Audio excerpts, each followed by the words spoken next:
O kuni yangi namozga kirgan, qora aka dedi, 25 yildan oshiq aroq ichganman dedi. Aroq ichishni yorvorganman dedi. Tashadim dedi. Bu menga kelib aytishning sababi to'g'risi masalalarga sabab bo'ldi dedi. Quchoqlab ko'rishib.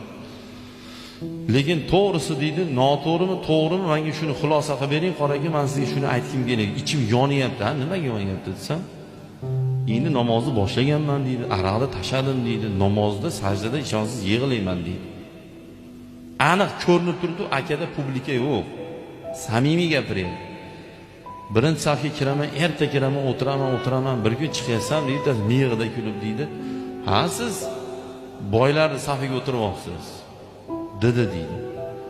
Miyamdan o't chiqdi. O'sha uyqum qochdi deydi.